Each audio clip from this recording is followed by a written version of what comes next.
இந்த செய்தியை உங்களுக்காக வழங்குவது அருண் மசாலா. 1983 ஆண்டிலிருந்து தரத்துடன் தன்மை மாறாத அறுசுவை சமையலுக்கான அருண் மசாலா.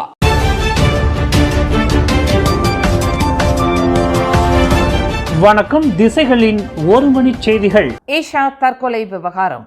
அவருக்கு டிக்டாக்கில் மிரட்டல் விடுத்திருந்த முன்னாள் போலீஸ் அதிகாரி உட்பட 3 மீது தாயார் போலீசில் புகார் அளித்தார். டிக்டாக் பிரபலமான ஈஷா என அறியப்படும் 30 வயது ராஜேஸ்வரி எனும் பெண் இணைய பகடிவதையால் தற்கொலை செய்து கொண்ட சம்பவத்தில் அவருக்கு டிக்டாக்கில் மிரட்டல் விடுத்ததாக கூறப்படும் முன்னாள் போலீஸ் அதிகாரி உட்பட 3 மீது அவரது தாயார் PR புஷ்பா போலீசில் புகார் அளித்துள்ளார். 56 வயதுடைய அம்மாது நேற்று மாலை மணி 6:34 அளவில் ஸ்லாங்கூர் சுலையாங் போலீஸ் நிலையத்தில் அந்த புகாரை அளித்ததாக கோம்பா மாவட்ட போலீஸ் தலைவர் ACP நூர் அரிஃபின் முகமது நசீர் தெரிவித்தார். ஈஷாவின் வீடு கோம்பா சத்யா மக்கள் வீடமைப்பு திட்டம் PPRல் உள்ளதால் அம்மாதுவின் புகார் நேரடியாக ஸ்டாபாக் போலீஸ் நிலையத்திற்கு மாற்றப்பட்டுள்ளதாக நூர் அரிஃபின் கூறினார். முன்னதாக நேற்று தனது மருமகனுடன் கோம்பா மாவட்ட போலீஸ் தலைமையகத்திற்கு வந்திருந்த ஈஷாவின் தாயார் போலீசிடம் புகார் அளித்த பிறகு இரவு மணி 8 வரையில் விசாரணை அதிகாரியிடம் விளக்கம் அளித்தார்.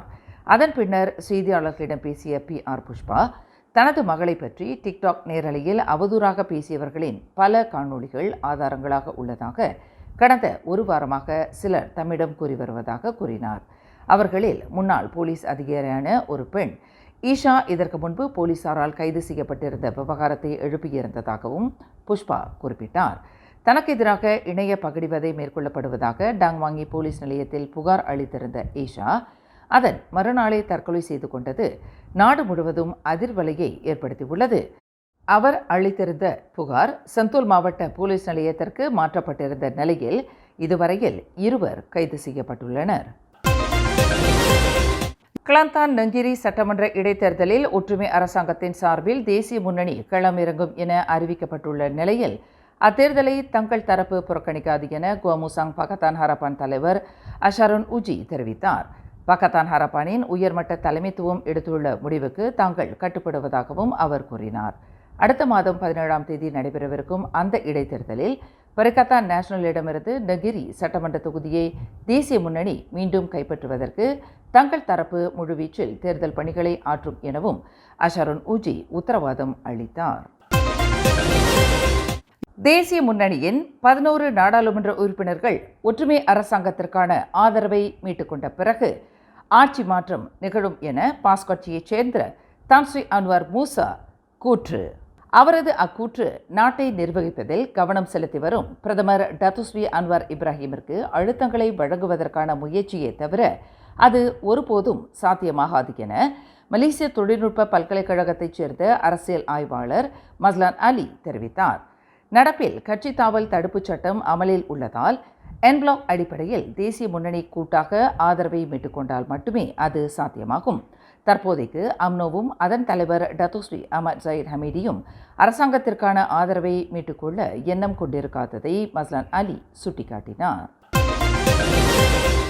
பர்சாத்து கட்சியின் 6 முன்னாள் நாடாளுமன்ற உறுப்பினர்களின் பதவிகளை மக்களவைத் தலைவர் தான்ஸ்ரீ ஜோஹாரி அப்துல் நிலைநிறுத்தியுள்ள முடிவை கேள்வி எழுப்புவதற்கு முன்பு அம்னோ இளைஞர் பிரிவு தலைவர் டாக்டர் அக்மல் சாலே உண்மை நிலையை அறிந்து பேச வேண்டும்.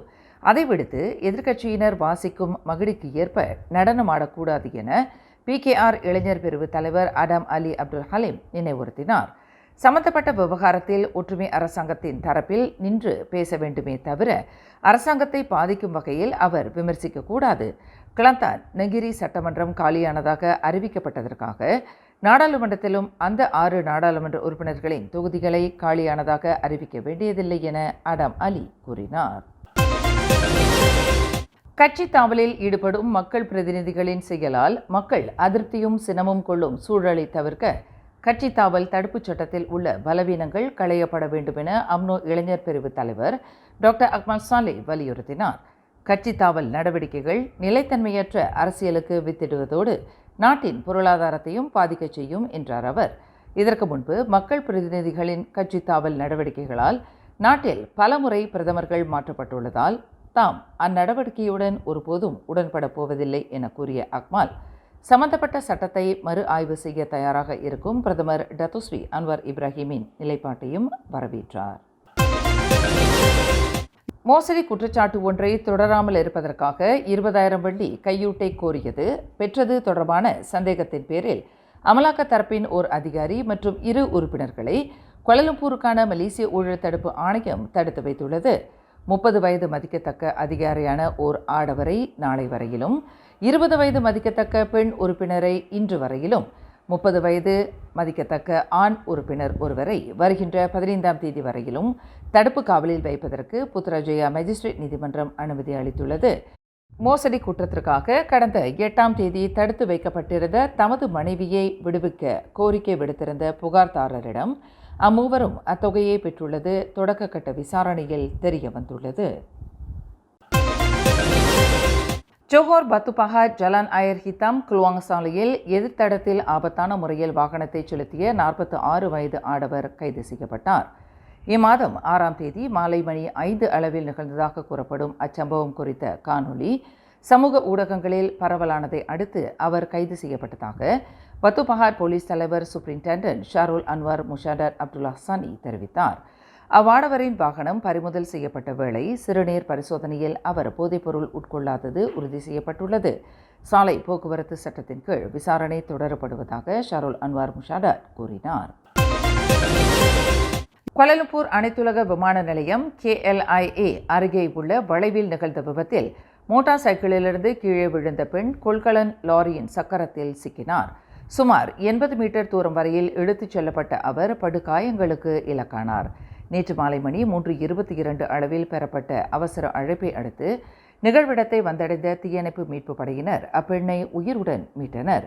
அவருடன் பயணித்த மற்றொரு பெண் சிராய்ப்பு காயங்களுக்கு ஆளான வேளை 25 மற்றும் 39 வயதுடைய அவ்வருவரும் சைபஜயா மருத்துவமனைக்கு அழைத்துச் செல்லப்பட்டனர். இந்த செய்தியை உங்களுக்காக வழங்கியது அருண் மசாலா.